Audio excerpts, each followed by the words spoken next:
बिस्मिल्लाहिर्रहमानिर्रहीम। लाखों दरूद सलाम हज़रत मोहम्मद मुस्तफ़ा सल्लल्लाहु अलैहि वसल्लम और उनकी अहले बैत अतहार पर।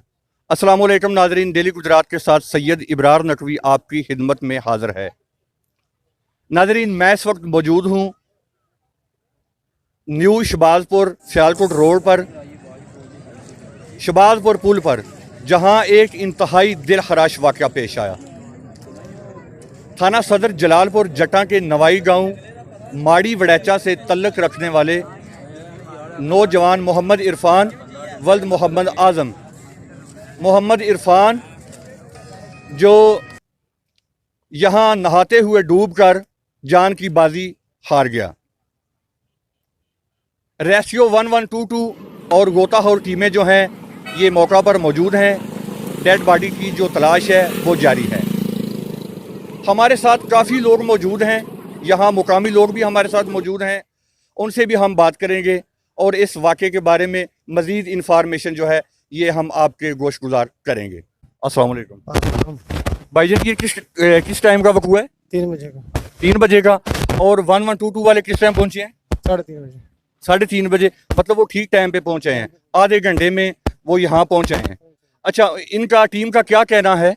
ये बहुत अच्छी है, ये जिस टाइम कॉल हुई उसी टाइम ये लोग पहुंचे हैं टाइम पे। तो नाज़रीन, हम गोताखोर टीम से भी बात करेंगे, रेस्क्यू 1122 के जो नौजवान हैं जो यहाँ ऑपरेशन जारी रखे हुए हैं उनसे भी हम बात करेंगे। जी नाज़रीन, रेस्क्यू वाले भाई भी हमारे साथ मौजूद हैं, इनसे हम बात करेंगे और इनसे पूछेंगे कि इनको क्या मुश्किलात पेश आ रही हैं दौरान ऑपरेशन। अस्सलाम वालेकुम। वालेकुम अस्सलाम जी। कैसे हैं भाई? ठीक है जी, अल्लाह का शुक्र, ठीक ठाक। अच्छा भाई, आप मगरब की अजान भी हो चुकी है, तो आप अपना ये जो ऑपरेशन है रेस्क्यू ये जारी रखेंगे या कि वाइंड अप कर देंगे इधर से? नहीं, मगरिब के बाद ऑपरेशन क्लोज हो जाता है, रहेंगे हम इधर ही किनारे पे स्टे करेंगे। इंशाल्लाह सुबह सवेरे उठते ही रात को इधर ही रहेंगे आप? स्टे करेंगे इधर ही रात को।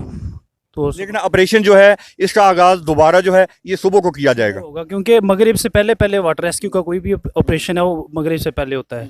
उसके बाद जब अंधेरा हो जाता है तो ये क्लोज हो। अच्छा, आपकी रिलेटेड एक क्वेश्चन है, वो ये है कि ये तो आपकी फील्ड है, तो आपका क्या कहना है, आपका क्या एक्सपीरियंस क्या कहता है कि ये डेड बॉडी जो है ये यहीं है या कि इधर से कहीं वाइंड अप कर चुकी है? नहीं, पानी का फ्लो ऐसा नहीं है कि बॉडी आगे निकले। बॉडी है यहीं, ये सिर्फ ये एरिया इस तरह का मड ऊपर आ सकता है कि मिट्टी चढ़ गई है। बोटें काफ़ी इधर सर्च कर रही थी हमारे आने से पहले, जो लोकल बोटें हैं, तो उसकी वजह से रेत का ऊपर आने का खदशा है। लेकिन बॉडी का या पानी का इतना फ्लो नहीं है कि बॉडी आगे निकल जाए। अच्छा, पानी की सतह जो है ये कोई खतरनाक हद तक तो नहीं नजर आ रही हम? नहीं, पानी 2-3 जगह गहरा है, वहाँ पे ज़्यादा से ज़्यादा 14-15 फीट है। उसके अलावा यही 8-10 फीट, 7 फीट, 8 फीट पानी की डेप्थ है इधर। जी सर, बहुत शुक्रिया जनाब। तो नाजरीन, बहुत अफसोस के साथ ये कहना पड़ता है कि इस तरह के वाक़यात का जिम्मेदार किसको ठहराना चाहिए। हर साल इन दिनों में हम कवरेज करते हैं और इस तरह के बेशुमार वाक़यात जो हैं इनको हम कवरेज देते हैं। तो खुदा के लिए अपने आप पर रहम करें। जो वालिदैन हैं मैं उनसे ये रिक्वेस्ट करूँगा कि अपने बच्चों पर रहम करें। खुदा के लिए उनको नहाने से रोका जाए और हुकूमती सतह पे भी इस तरह का कोई प्लान होना चाहिए कि जिस प्लान के तहत इन लोगों को दरिया में नहाने से रोका जा सके।